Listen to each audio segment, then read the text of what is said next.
pessoal, boa noite. Primeiro, perdão, fiquei eu acho que uns 2 dias sem gravar vídeo. Mas vida de professor é complicado, né? Prova, correção de prova, trabalhando bastante, então não deu. Mas agora estou aqui de novo. Hoje o vídeo, eu tenho vários vídeos que eu tinha que gravar, mas eu vou deixar. Eu tinha prometido falar a história fofa, mas não vai dar, porque uma aluna pediu que ela tem que fazer uma prova sobre um livro. Assim, Sora, fala alguma coisa para mim sobre o livro. Primeiro, tá? Infelizmente, nós, professores de língua portuguesa, quando a gente pede para ler um livro, são poucos os alunos que realmente o fazem, né? E, infelizmente, a geração de hoje é a geração do TikTok, dos videozinhos rápidos, dos reels. Nem esses vídeos nossos, que são um pouquinho maiores, eles têm paciência de assistir, tá? Eles querem tudo muito rápido. Imagina ler um livro. Só que eu sempre digo assim, eu gosto desse texto que eu coloquei numa avaliação minha. Nada substitui a leitura na íntegra de uma obra. A leitura trabalha a sensibilidade, a imaginação, a criatividade e o pensamento crítico. Desde assim, não gostei do livro. Ótimo! Por quê?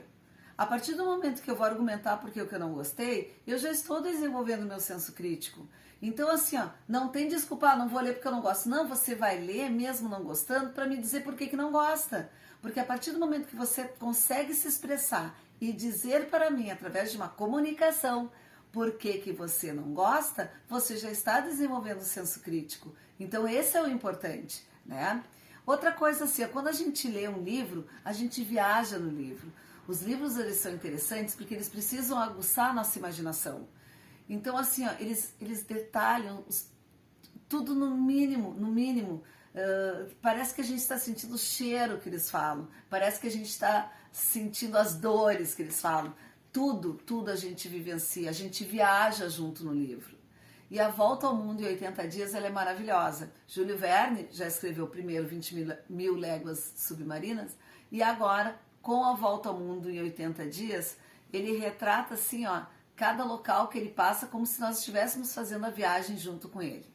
O que acontece então? Phileas Fogg, ele é, como diz aqui no texto, o senhor Phileas Fogg é um cavaleiro inglês rico e enigmático, que morava em Londres. Ele tinha uma rotina inalterável. Acordava às 8 da manhã, fazia a barba às 9h37 e partia para o clube reformador para ler o jornal. É o Reform Club. É muito normal na Europa, né? Nos meados do século XIX, esses clubes masculinos. Ele ia lá, então aqui ele dizia que ele passava o dia inteiro lá. Ele acordava, fazia a barba, tomava café e partia para o Reform Club, onde passava o restante do dia lá. Ele almoçava, fazia todas as refeições. Ele era muito metódico. Ele adorava ler os jornais da capital inglesa. E à noite ele ficava lá com o pessoal para jogar o whist, que é um jogo de cartas para 2 duplas, tá? Então o que acontecia? Ele ficava lá e à meia-noite pontualmente voltava para casa. Ele era extremamente metódico. As características dele, ele era esbelto, se vestia muito refinado, ele era meticuloso e um gentleman. Ele era super requintado, refinado e ele era bem assim reservado, né? Porque como ele gostava das coisas muito organizadas, ele imaginava que o convívio com outras pessoas poderiam causar imprevistos e tirar ele daquela rotina. Então ele era muito reservado. O que acontece então? Numa determinada noite dessas jogando, houve um roubo no Banco da Inglaterra.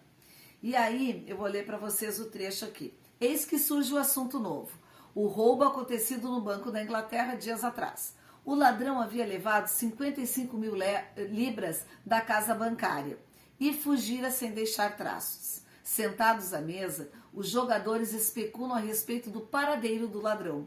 Fogg, até então quieto, comenta que o referido ladrão poderia estar em qualquer lugar. Afinal, por causa dos avanços tecnológicos da época, qualquer um seria capaz de dar uma volta ao mundo em apenas 80 dias. Seus colegas dizem que tal façanha seria impossível e que ele não estava levando em conta os imprevistos que a empreitada traria consigo. Fogg permanece firme e impassível. Diz que ele mesmo faria.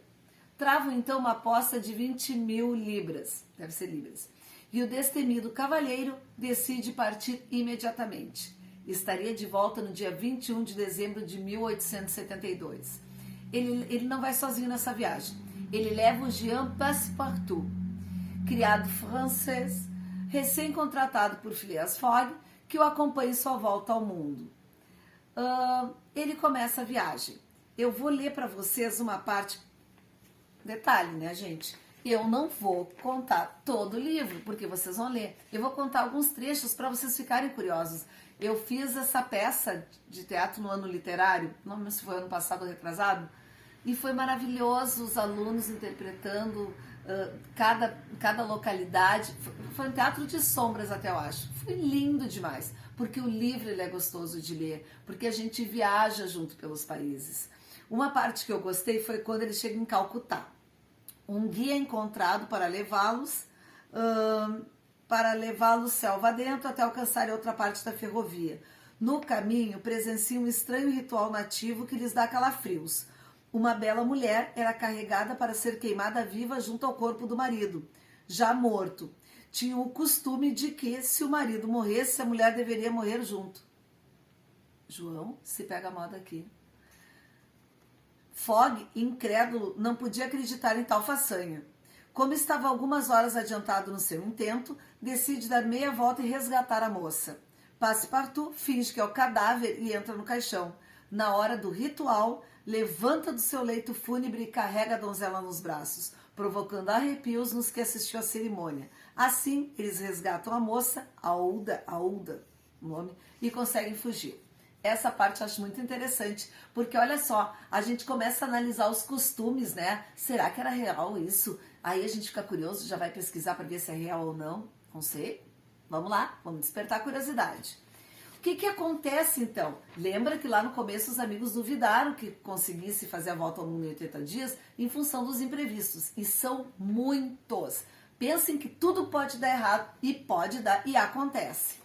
Aí aparece um tal de detetive Fix, que é um inspetor de polícia britânico, que após ver a descrição do autor de um assalto ao Banco da Inglaterra, começa a achar que é o Phileas Fogg e começa a perseguir ele em todos os lugares por onde ele passa, tá? O que acontece? Ele quer prender o Phileas Fogg e prende.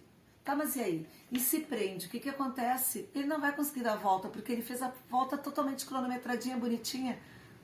Ele contava com esses imprevistos. E agora, vai ler o livro, tá? Só tem uma coisa para contar. Lê o livro para saber. Ele vai preso. Quanto tempo ele fica preso? O que acontece? Tá aí a Aouda, ela seguiu a viagem com ele, o Passepartout, e no final, eles casam, não sei. Vai ler. Eu não vou contar o final. A única coisa que eu quero que vocês saibam, tá? O livro, ele acontece, o foco narrativo dele é em terceira pessoa.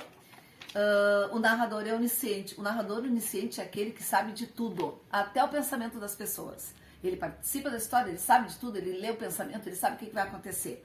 Então é muito interessante. Leiam o livro, vale a pena. Eu tô cansado. Pega uma meta, faz assim, ó, vê o número de páginas, divide pelos dias que você tem para ler e te obriga a ler todos os dias. É maravilhoso, é imperdível, tá? Então, ó, boa leitura, boa noite, bom dia e boa tarde. Amanhã a gente se fala. Beijinho, tchau!